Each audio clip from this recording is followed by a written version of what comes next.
नमस्कार। आज हम बात करेंगे आपदाओं के बारे में। आपदाएं दो प्रकार की होती हैं, प्राकृतिक आपदाएं और होती हैं कृत्रिम आपदाएं। प्राकृतिक आपदाओं का सृजन यह सृष्टि करती है, यह प्रकृति करती है, और कृत्रिम आपदाएं मानव द्वारा जनित होती हैं।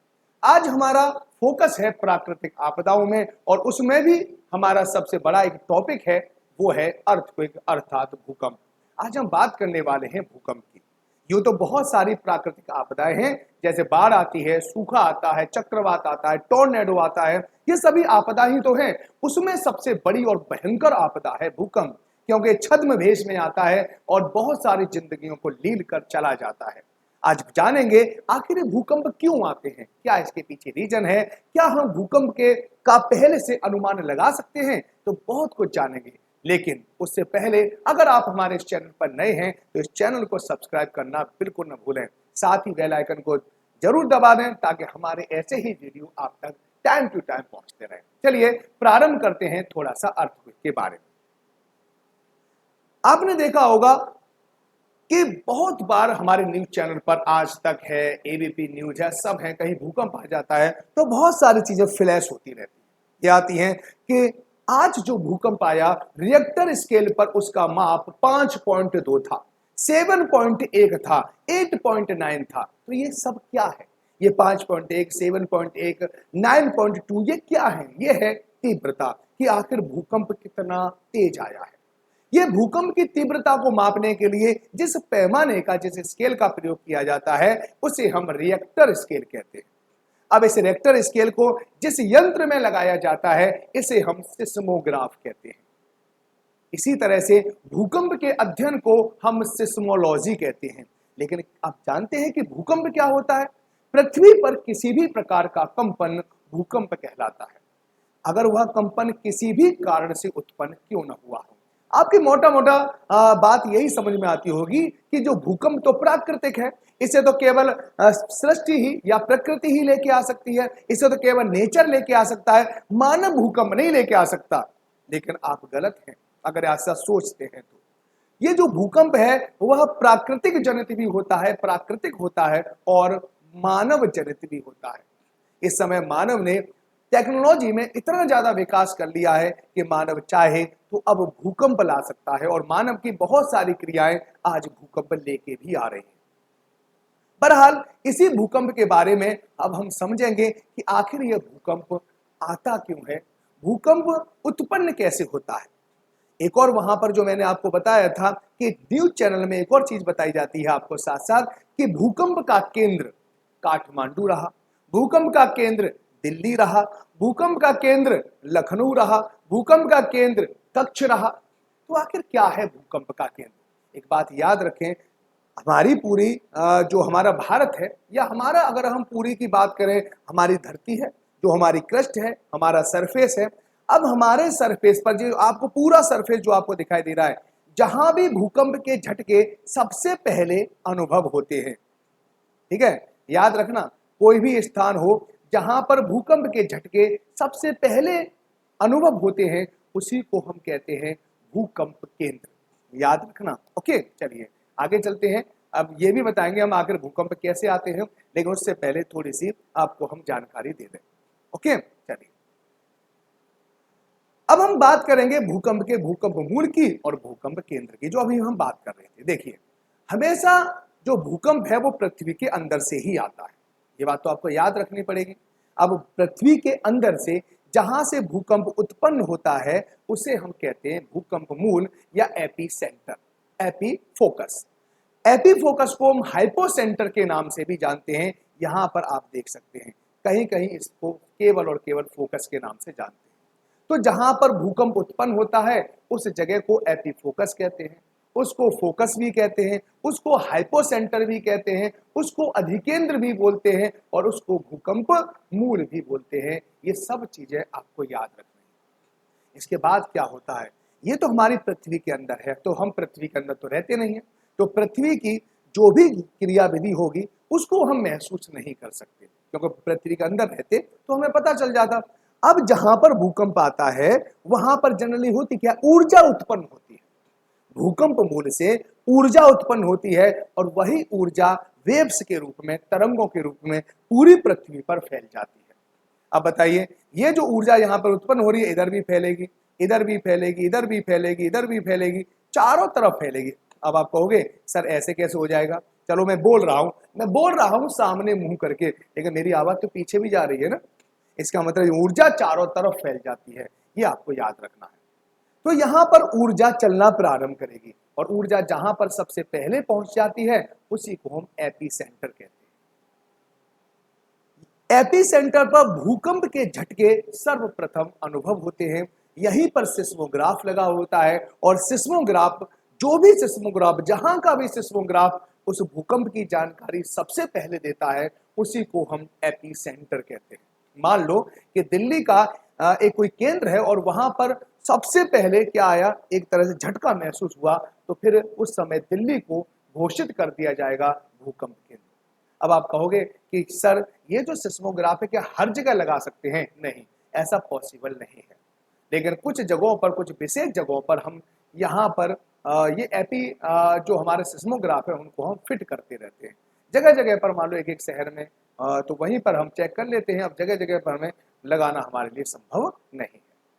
दूसरा है, ये बात है, क्या हम भूकंप का पूर्व अनुमान कर सकते हैं? सबसे बड़ी बात ये है ना, क्या भूकंप का अगर अनुमान हो जाए तो फिर तो हम भूकंप आने से पहले ही अपने बोरिया बिस्तर लेके चल दें, इससे हम बच जाएंगे, हमारे ऊपर भूकंप कोई भी नुकसान नहीं पहुंचा पाएगा। तो क्या यह संभव है कि हम भूकंप का पूर्व अनुमान लगा पाए? इसका अर्थ है कि नहीं, कोई संभव नहीं है कि हम भूकंप का पूर्व अनुमान लगा पाए। हाँ, कुछ ऐसी घटनाएं हैं जो भूकंप से पहले अवश्य होती है, जैसे, लेकिन हमेशा हो ऐसा कोई जरूरी नहीं है। जैसे चींटियां अपने बिलों से बाहर आ जाएंगी, बाकी सारे जीव जंतु हैं वो अलग तरह का व्यवहार करने लग जाएंगे। और तो और क्या होगा, रेडॉन गैस जो हमारी भूमंडल के अंदर है, जो हमारी क्रस्ट के अंदर है, पृथ्वी के अंदर है, वहां से गैस हमारे धरातल या हमारे वायुमंडल में उत्पन्न हो जाती है। तो ये कुछ ऐसे कारक हैं जिसकी वजह से हम भूकंप का पता लगा सकते हैं, लेकिन एक भी कारक 100% कारगर होगा ऐसा जरूर नहीं है। ऐसा भी हो सकता है कि आपने देखा कि चींटियां अपने अपने जो जो अंडे हैं उनको लेके जा रही हैं और आपने घर छोड़कर बाहर खड़े हो गए और देख रहे हैं और भूकंप आए ही ना। ऐसा संभव, क्योंकि अन्य किसी प्राकृतिक आपदा के टाइम पर भी चींटियां अपने अंडों को लेकर बाहर निकलना प्रारंभ कर देती हैं। तो चलिए, ये तो हमने बताया था एपी सेंटर और एपी फोकस क्या होता है। अब एक बात और याद रखना, ये एपी जो फोकस होता है, हाइपोसेंटर जो होता है, अधिकेंद्र होता है, यहां से कुछ तरंगें उत्पन्न होती हैं। उन तरंगों को ही हम कहते हैं भूकंपीय तरंगें। यहां से उत्पन्न होंगी तरंगें, वेव्स होंगी, ठीक है। और यहां से जो तरंग उत्पन्न होती है उसे कहते हैं बॉडी वेव्स, ओके। और उनका नाम है पी तरंग और एस तरंग। यहां पर आप देख सकते हो दोनों में कुछ प्रकार का अंतर आपको दिखाई देगा। पी प्रकार की जो तरंगे हैं वह केवल ठोस में चल, ये केवल ठोस में भी और द्रव में भी यह पी तरंगे चल लेती है, ओके। ये जो तरंगे हैं वो ठोस माध्यम में भी चल लेती हैं और द्रव माध्यम में भी चल लेती हैं, गैस माध्यम में भी चल लेती है। नहीं तो पी तरंगों के सामने कुछ भी आ जाए, बेचारी उसी में होके पार हो जाती है। लेकिन एस तरंग को बिल्कुल भी तरल पदार्थ पसंद ही नहीं है। जहां भी इन्हें तरल पदार्थ दिखाई देता है, बेचारी चुपचाप वहीं खड़ी हो जाती है, या मैं नहीं आ रही। इसे नहाने से या डूबने से बड़ा डर लगता है। तो जहां पर भी इसे लिक्विड स्टेज दिखाई दे जाए, ये नहीं चलती, ये केवल और केवल ठोस माध्यम में ही चलती है। अब ये पी तरंग और एस तरंगों का भी अगर आप देख सकते हो, यहां पर कुछ इस प्रकार से ये सारी तरंगें चलती हैं। तो तरंगों को आप चलने की तरीका देखिए कि अगर मान लो यहां पर आपका भूकंप केंद्र है और इस प्रकार से चारों दिशाओं में या हमारी पृथ्वी के संपूर्ण दिशाओं में यह तरंगें उत्पन्न होती हैं और यह तरंगें लगातार चलती रहती है। तो तरंगों के चलने का आप तरीका देखना चाहें तो आप यहाँ पर देख सकते हैं। देखो, इस प्रकार से तरंगें यह पूरी हमारी पृथ्वी पर चलती है। ये लाल प्रकार की जो तरंगें हैं वो लाल पी तरंगें हैं, उनको आप याद रखो। और संपूर्ण पृथ्वी पर कुछ जगहों को छोड़कर, यहां से लेकर ये वाली जगह को छोड़कर, ये संपूर्ण पृथ्वी पर क्या करती है, विचरण करती है। जहां पर ये नहीं पहुंचती उसको कहा जाता है छाया क्षेत्र, यानी पी तरंगों का छाया क्षेत्र। जहां पर नहीं पहुंचेगी वहां पर छाया क्षेत्र है। ठीक है, और जो होता है 105 से 143 डिग्री के बीच में, वो भी आपको याद रखना है। ये है हमारी एस तरंग। अब एस तरंगों को देखो, अब ये एस तरंग यहां पर बिल्कुल भी एंटर नहीं कर रहा है। जो जो पीला पीला जो पार्ट आपको, ये हल्का पीला जो पार्ट दिखाई दे रहा है, और हमने आपको बताया था जो एस तरंग है वो क्या करती हैं, वो केवल और केवल ठोस माध्यम में चलती है, द्रव अवस्था में नहीं बहती है। तो यहाँ पर ये द्रव अवस्था है हमारी बाहरी कोर की, इसलिए यहाँ पर एस तरंग नहीं चलती, और यहाँ से लेकर यहाँ तक एस तरंगों का छाया क्षेत्र होता है, ये होता है 105 से 105 के बीच में। आइए, ये जो पी और एस तरंग हैं दोनों संयुक्त होकर हमारे सरफेस पर पहुंच जाती हैं, हमारे बिल्कुल आउटर सरफेस पर पहुंच जाती हैं, और वहां पर इनसे एल तरंगों का निर्माण हो जाता है। तो पी और एस तरंगें दोनों मिलकर एल तरंगों का निर्माण करती हैं। अब ये एल तरंगों का जो उत्पत्ति है ये भूकंप मूल से नहीं होती, क्योंकि इनका निर्माण कहाँ होता है, भूकंप केंद्र से होता है। तो ये जो कहां से निकलती हैं एल तरंगें, भूकंप केंद्र से निकलती हैं, एपी सेंटर से निकलती हैं, नॉट ए हाइपो सेंटर से या अधिकेंद्र से या भूकंप मूल से। ये जो तरंगें हैं केवल और केवल सरफेस पर चलती हैं, धरातल पर चलती हैं, इसलिए इन्हें सरफेस वेव्स कहा जाता है या धरातलीय तरंगें कहा जाता है, और यही सबसे ज्यादा विनाशकारी होती है। हमारे यहाँ पर सबसे ज्यादा जो विनाश उत्पन्न करती हैं वो यही तरंगें हैं जिन्हें हम एल तरंग कहते हैं। एल तरंग समझ रहे हो ना, एल से बनता है, इसका पूरा नाम लव तरंग है। तो बेटा जिंदगी में भी लव तरंगें बहुत ज्यादा विनाश करती हैं। बहुत सारे ऐसे स्टूडेंट जो आईएएस बन सकते थे, बहुत सारे स्टूडेंट जो बहुत बड़ा अपना कद बड़ा कर सकते थे, इन तरंगों की मार झेड़ कर आज बहुत छोटे छोटे काम करने के लिए मजबूर हो गए हैं। तो जब तक सिलेक्शन न हो जाए इन तरंगों से बेटा थोड़ा सा बचा रहो। आखिर भूकंप क्यों आता है, इसके पीछे कुछ कारक है जिसके बारे में अभी हम आपको बता रहे हैं। सबसे पहले है कि फॉल्ट का निर्माण हो जाए। तो फॉल्ट का मतलब होता है कि मान लो यहां पर कोई ब्लॉक है, ये हमारी चट्टान है, ठीक है, और एक साथ ये टूट जाए, क्योंकि हमारी पृथ्वी के अंदर बहुत सारी ऊर्जाएं हैं और ऊर्जा की वजह से ये टूट जाए, तो यहाँ पे फॉल्ट हो गया। अब ये फॉल्ट हो गया, इसके सारे देखो ये वाला और ये वाला अलग अलग ब्लॉक हो गए, ये आपस में टकराएंगे और टकराने की वजह से यहाँ पर भूकंप उत्पन्न हो सकता है। तो फॉल्ट के कारण भूकंप उत्पन्न होता है। इसके बाद क्या है, यहाँ पर ज्वालामुखी क्रिया है। अब ज्वालामुखी क्या है, अब यहीं पर आप समझ लो ये ज्वालामुखी होता है, ठीक है, यहां से अब ये क्या करेगा, यहां से ज्वालामुखी यानी मैग्मा ऊपर निकलेगा, और मैग्मा कभी कभी यहां से काफी तेज, क्योंकि कभी कभी इनकी जो ज्वालामुखी नली है ना वो ब्लॉक हो जाती है। अब इस ब्लॉक वाली ज्वालामुखी नली को ये बहुत तेजी से इसको ऊपर की तरफ होगा फेंक देगा, जिससे भयंकर विस्फोट होगा। उस भयंकर विस्फोट से हमारे यहाँ पर थोड़ा बहुत हमारी पृथ्वी भी हिलना प्रारंभ कर देगी, उससे भी हमारे यहाँ पर भूकंप आता है।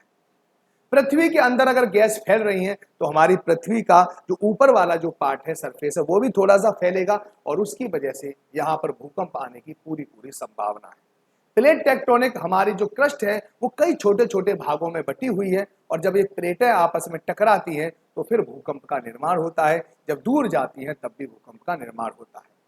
खनन क्रिया, जब हम खनन करते हैं, मान लो नीचे नीचे से हमने कोई चीज खुदाई कर ली है, ओके, और ऊपर खुदाई करी नहीं है, ऊपर तो सबको ऐसे लग रहा है कि यहाँ तो कुछ है ही नहीं, यहाँ तो नीचे तो यहाँ तो मैदान ही मैदान है। लेकिन नीचे अगर मान लो कोई क्रिया हम कर रहे हैं और अचानक सारी जो जमीन है जो ऊपर वाली, क्योंकि नीचे से हम खनन कर रहे हैं ना, वो हिलने लग जाए, तो उससे कहते हैं खनन क्रिया के द्वारा भूकंप आना। भूमिगत जल का निकास, तो भूमिगत जल जो होता है यानी हमारी जो क्रस्ट है, ठीक है, जहां पे हम रहते हैं ना, ये सरफेस है, उसके नीचे, तो ये उसके नीचे क्या भूमिगत जल होगा, वो निकास कर रहा है। तो कभी कभी यहाँ पर ये सारी चीजें टूट टूट कर यहाँ पर गिरना प्रारंभ हो जाती हैं, ओके, और उसकी वजह से यहाँ पर थोड़ा सा दबाव उत्पन्न होता है, और इसकी वजह से यहाँ पर भूकंप आते हैं। बांधों का निर्माण, अब कोई यहाँ पर क्या हो रही है, कोई नदी जा रही है, यहाँ पे लगा दिया बांध, ओके, बांध लगा दिया। हमारी पृथ्वी हर जगह पर संतुलन की अवस्था में रहती है। तो पहले हमारी पृथ्वी के नीचे यहाँ पे जो मैग्मा था और यहाँ पर मैग्मा था, बिल्कुल सेम था, इसमें कोई अंतर नहीं था। अब क्या हुआ, अब समझना इस बात को, यहाँ पर जब हमने बांध लगाया तो यहाँ पर बहुत सारा पानी इकट्ठा हो गया। अब पानी इकट्ठा हो गया, उसने इस जगह पर दबाव डालना प्रारंभ कर दिया, भारी हो गया। अब जो इसके अंदर जो मैग्मा था, इस दबाव की वजह से मैग्मा यहां से चलकर इधर चलने प्रारंभ कर देता है। क्योंकि अब ये भारी हो जाएगा, ये भारी तो ये हल्की जगह हो जाएगी। तो संतुलित करने के लिए इसके अंदर, इसके नीचे जो मैग्मा है वो प्रवाहित होगा और इस वाली जगह के नीचे आ जाएगा संतुलन करने के लिए। ओके, तो इससे भी जब संतुलन करेगा, जब ये मैग्मा चलेगा तो हल्की सी हमारी ये भूमि भी चलेगी, भूमि भी चलेगी तो उससे कंपन भी हो सकता है, तो उससे भी भूकंप आ जाते हैं। परमाणु विस्फोट और भूमिगत परीक्षण, तो इससे भी अब भूमि के अंदर तुम परीक्षण करोगे तो भूमि हिलेगी हिलेगी, सीधी बात है। पहाड़ों पर आधारभूत संरचना का विकास, देखो ये भी यही है, यहां पर अगर आप देखेंगे, ठीक है, ये है और यहां पर सीधे ये है, तो इन दोनों के नीचे संतुलन की अवस्था है। ठीक है, यहाँ पर थोड़ा सा घनत्व कम होगा और यहाँ पे घनत्व ज्यादा होगा, ये जरूर याद रखना। संतुलन में रहती है हमारी पृथ्वी हमेशा। अब हमने आधारभूत संरचना का विकास किया, इतनी जगह को हमने यहाँ से काट कर अलग हटा दिया, इसका वजन कम हो गया। अब वजन कम हो गया तो ये चीज ऊपर उठना प्रारंभ हो जाएगी, बताइए। तो ये हल्का हो गया, ये भारी हो गया। तो प्रकृति हमारी क्या करती है, पृथ्वी हमारी क्या करती है, बराबर करती है अपने आप को। ये हल्का है, ये भारी है, तो यहाँ भारी में से थोड़ा सा मैग्मा निकल कर इधर चला जाएगा और दोनों को संतुलित कर देगा। जब ये मैग्मा इधर जाएगा तो हमारी ऊपर का जो सरफेस है उसमें भूकंप आने की पूरी पूरी संभावना है ही। सिंपल बात है। इस तरह से बहुत सारी प्रक्रिया है जिसकी वजह से भूकंप आता है। यहाँ पर आप देख सकते हो, जैसे अब यहीं पर एक आपको मैं ये बता रहा हूँ कि ये जो सारी क्या है अपने आप में प्लेटें हैं, ये सभी हमारे महाद्वीप हैं। अब मुझे बताओ, ये महाद्वीप यानी जो हमारा इंडिया है और ये यूरेशिया से जाकर आगे टकरा रहा है। देखो ये हमारा इंडिया है और आगे देखो यहाँ से यूरेशिया से आपस में क्या हो जाएगा, टकराएगा। अब बताओ, आप खुद सोच के, जब ये आपस में टकराएगा तो क्या हमारी ये जो भूमि है यहाँ से लेकर यहाँ तक जो भूमि है क्या कंपन महसूस नहीं करेगी? तो आप कहोगे बिल्कुल करेगी सर कंपन महसूस, तो यहाँ पर भूकंप नहीं आएंगे? बिल्कुल आएंगे। इस प्रकार से जब दो महाद्वीप एक दूसरे से टकराते हैं, दो प्लेटें एक दूसरे से टकराती हैं, तो भूकंप की क्रिया होती है। यहीं पर अभी हमने बताया था, जैसे ये प्लेट है, अब ये प्लेट आपस में टकरा रही है, देखो टकरा रही है, तो यहाँ पर भूकंप उत्पन्न होगा और यह भूकंप यहाँ पर पूरे इसको क्या करते हैं, हिला देगा, यहाँ से इसको हिला देगा, तो भूकंप आ गया। जब ये प्लेटें एक दूसरे से दूर जाती हैं तो यहाँ पर भूकंप की आने की संभावना होती है, तो जैसे ही एक साथ पीछे हटेंगी तो यहाँ पर हल्का सा कंपन ये महसूस करेगा और यहाँ पर भी हल्का सा भूकंप आता है जब प्लेट एक दूसरे के समानांतर क्या होती है, हल्की सी खिसकती है। तो ये सब था भूकंप के आने के कारण कौन कौन से हैं। आगे वाले लेक्चर में हम एक नए टॉपिक को लेकर आएंगे। साथ ही अगर आपको किसी भी लेक्चर पर अगर एक नया वीडियो चाहिए, किसी भी टॉपिक पर एक नया वीडियो चाहिए, तो हमें कमेंट बॉक्स में जरूर लिखें। चलिए बाय बाय, टेक केयर, जय हिंद, जय भारत।